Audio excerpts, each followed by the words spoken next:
Stéphanie Grandmont, Émilie Nicolas, Christian Dufour, bonsoir à vous trois. Bonsoir. Bonsoir. Crise au Parti libéral du Québec. Vous venez d'entendre Mme Anglade qui dit « Je veux rester ».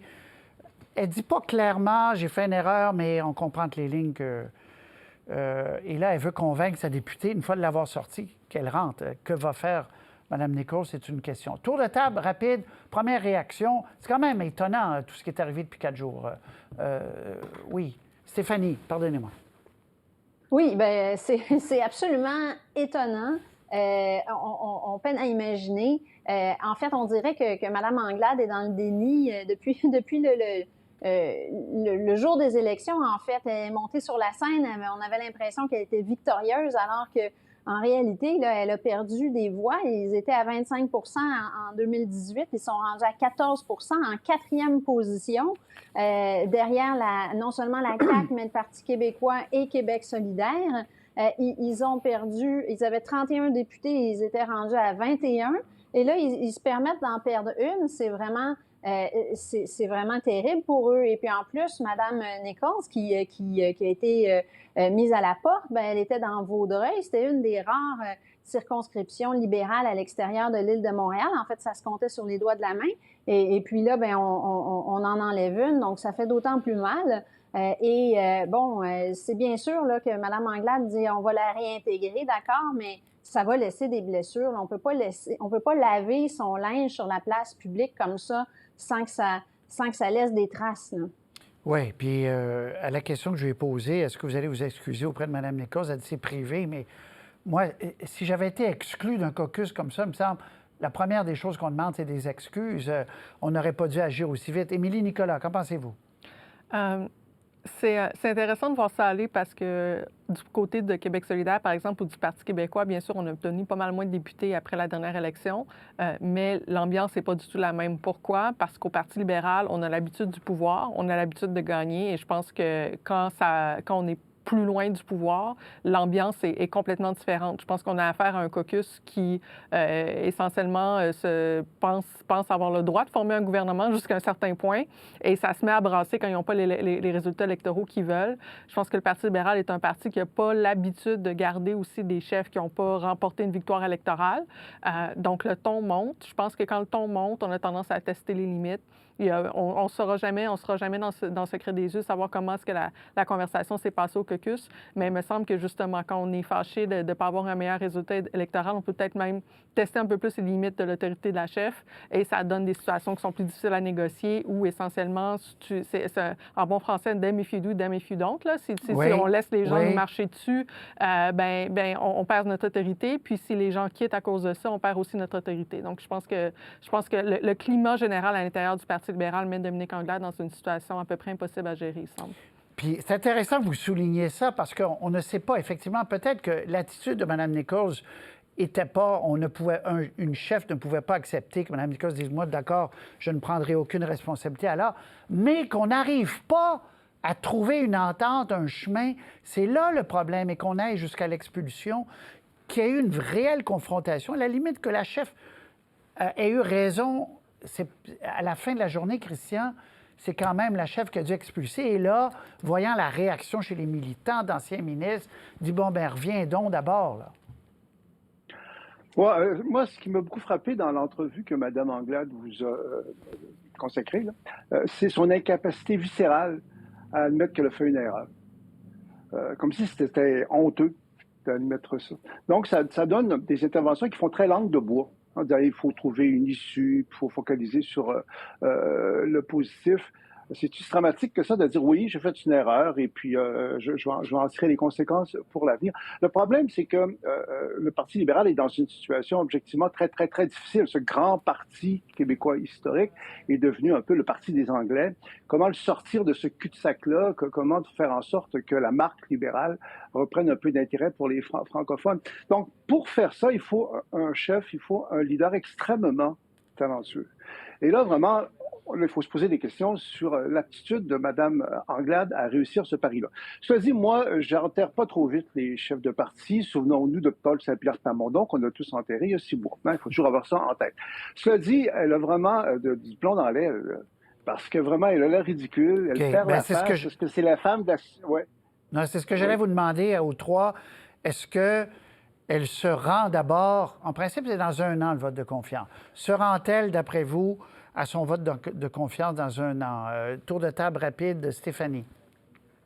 Moi, il me semble que ça va être extrêmement difficile. Si j'étais à sa place, je voudrais régler ça au plus vite parce que sinon, ça va revenir sur le tapis, cette question-là, constamment, et ça va miner les possibilités du Parti libéral de passer à autre chose et puis de mettre de l'avant les vrais enjeux qui doivent être mis de l'avant.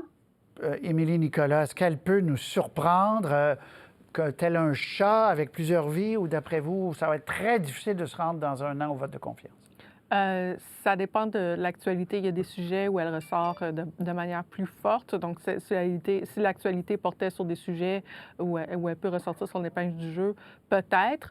Ceci dit, j'ai trouvé ça intéressant qu'elle souligne les défis logistiques à organiser un congrès des membres. Là. Je pense que le sous-texte derrière ça, c'est qu'il y a en fait plusieurs personnes à la permanence du parti dans son équipe qui viennent de démissionner aussi. Donc, même la capacité du parti à organiser un congrès des membres, quand les employés les plus seniors sont en train de quitter le poste, il y a des défis à ce niveau-là. Donc, je pense qu'il y a vraiment des grandes conversations à avoir à l'interne dans les prochains mois pour même avoir l'équipe en place pour organiser un vote de confiance. Oui, ça dit beaucoup. Christian? Ouais. Ben, c'est un énorme test de leadership. C'est le test de sa vie. Moi, comme je l'ai dit, je ne les enterre pas trop vite. J'ai beaucoup de respect pour les gens qui font de la politique. Mais si je me fie à l'entrevue qu'elle vient de vous donner, je suis un peu pessimiste. Parce que je trouve ça assez élémentaire d'être capable de dire, écoutez, oui, j'ai fait une erreur, là, tout le monde le sait, là, ça n'a pas marché, là, mais là, on est dans l'avenir, on va faire d'autres choses. Je trouve que quand tu es dans la langue de bois, tu perds beaucoup de crédibilité, puis c'est comme si c'était dans la langue de bois, alors que son défi, c'est pas en fait de dire des choses sirupeuses, là, c'est d'être à la hauteur du défi énorme qui est objectivement le sien. Puis moi, être libéral, là, je dirais, bon, ben là, tenant compte du défi, il faudrait peut-être avoir quelqu'un d'autre, là. Bien, il y en a plusieurs qui commencent à le dire publiquement, là, sans cacher leur nom. Alors, on verra la suite des choses. Le Parti conservateur du Québec, qui faisait un post-mortem samedi de cette campagne électorale, et quelques jours auparavant, sur notre site, ailleurs, on pouvait lire « Déchirement », on est furieux et tout ça. Et c'est un peu surréaliste parce que M. Duhem a quand même, pour mémoire, puis c'est un fait, pris un parti qui était à 0,4, puis il l'a amené à 14 là, à peu près. Là. Donc, mais on va écouter M. Duhem qui dit, c'est vrai qu'il faut faire des ajustements, puis tout ça, puis je vais vous écouter là-dessus, mais quand je me compare, je me console. On l'écoute. Quand je me regarde, je me désole. Quand je me compare, je me console. Quand je vois que Dominique Anglade a perdu son organisateur en chef, elle vient de mettre une députée dehors, elle a perdu son directeur des communications. Puis quand je regarde M. Legault aussi avec un paquet de députés qui sont pas très heureux de ne pas faire partie du Conseil des ministres, je pense que nos problèmes sont relatifs par rapport aux autres. Mais il y a reconnu, Christian, je vous donne la parole, il a reconnu que oui, bien sûr qu'il y avait des problèmes d'organisation, que c'était presque un miracle qui est passé à travers la campagne.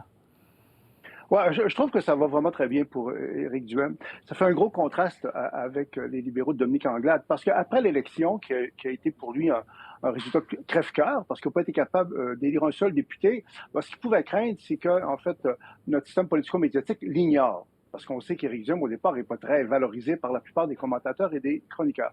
Or, depuis l'élection, il n'est pas du tout ignoré. On parle systématiquement de lui. Et le congrès de la fin de semaine, en fait, pour lui, c'est bien.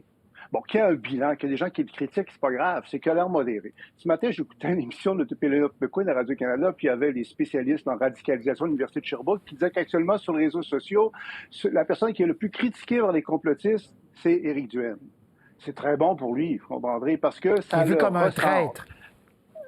Ouais, c'est ça, donc c'est une bonne chose parce que on le sent d'ailleurs, parce qu'on parle de lui, c'est important qu'on parle de lui, puis quelque part il a l'air modéré par rapport à une partie de sa gang qui peut être franchement un peu inquiétante. Oui, Émilie.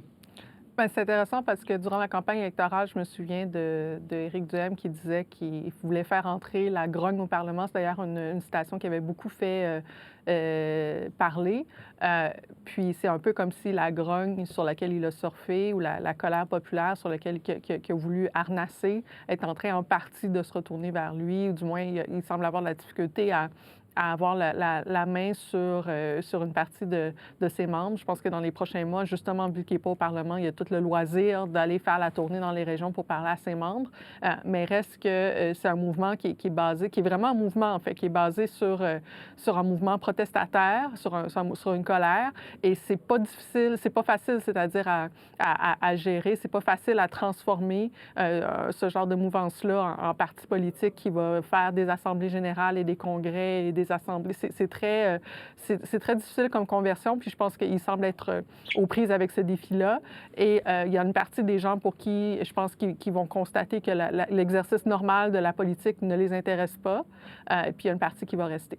Oui, un peu comme chez QS, mais à gauche, où il y a encore une crise de croissance, puis on se demande quel élément plus à gauche on enlève ou pas de la plateforme du programme, etc. Stéphanie Grandmont.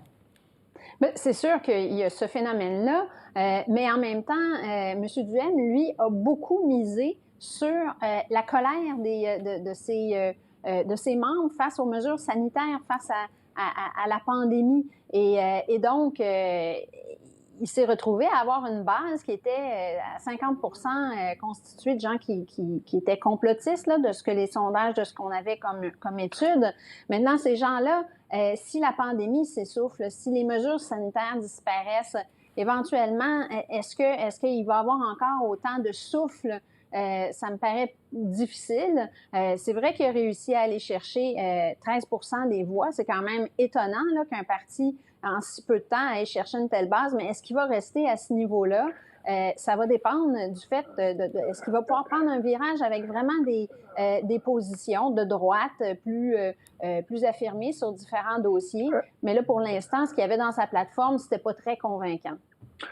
Christian, en conclusion. Juste une rectification, parce qu'on répète toujours ça, en fait, puis c'est ironique. C'est à partir d'une étude de l'Université de Sherbrooke et qui disait que c'est pas que 50 des supporters d'Éric Duhaime sont complotistes, c'est 50 des gens qui se disent complotistes voteraient pour Éric Duhaime. C'est répété sans cesse. Et ça, c'est une erreur assez fondamentale. C'est clair qu'il faut qu'il dépasse les mesures sanitaires, mais il est en train de les dépasser. Je pense que leur thème est clair. Joanne Marcotte, qui est très près de lui, l'a dit, c'est la liberté, leur thème. Moi, c'est un thème porteur. Moi, ce que je vois, c'est un parti qui, au départ, était très ostracisé, très démonisé, qui est en train de se donner une légitimité. Et il est chanceux. Depuis l'élection, il n'y a pas eu un député, mais le contraste avec Dominique Anglade est fascinant. Éric Duhaime est chanceux. Okay. Dominique Anglade, donc, qu'on peut se dire, c'est qu'elle n'est pas chanceuse. Les 8000 textes ce matin de notre collègue Shrey sur radiocanada.ca sur le nouveau chemin Roxham, là, je simplifie, ce sont des Mexicains qui n'ont pas besoin de visa pour venir au Canada, qui prennent un avion et qui, arrivant à l'aéroport Trudeau, demandent le statut de réfugié. Il y en a eu 8000. On peut revoir la courbe, là, c'est monté en flèche année après année. Et là, vraiment, c'est un nouveau phénomène qui s'installe. Une nouvelle faille, selon plusieurs, dans le système d'entrée. Tour de table, Émilie, Nicolas, est-ce que le Canada ne va pas devoir revoir sa politique de ne pas demander de visa aux Mexicains? D'abord, je pense qu'il faut faire très attention avec la formule nouveau chemin Roxham.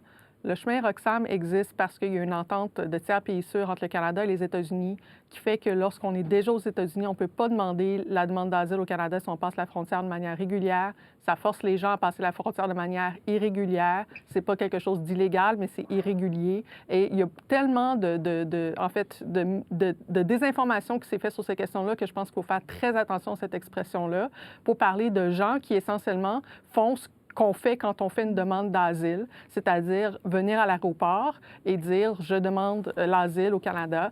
Après, la question, c'est pourquoi est-ce que les gens font ces demandes d'asile-là? Est-ce que ces gens-là vont être acceptés ou non comme réfugiés? Sur quelle base? Ça dépend de temps. Combien de temps ça prendra? Exactement. Puis là, c'est une situation qui est plus similaire à, par exemple, le cas des demandeurs d'asile haïtiens où on a un pays, il y a beaucoup de violence, il y a beaucoup de pauvreté, beaucoup de chômage. Okay. Et donc, il y a des gens qui, s'ils s'ils viennent pour des raisons économiques, vont se faire refuser le statut de réfugié. S'ils ont vraiment sont capables de prouver que leur vie est en danger, alors c'est vraiment des réfugiés au sens de la loi, ils vont être acceptés. Oui, mais Émilie, on peut y voir aussi un détournement de l'immigration économique. C'est des gens qui, normalement, si le système marchait plus rondement, pourraient se postuler et avoir un permis de travail au Canada. Christian Dufour, il reste peu de temps, mais votre avis?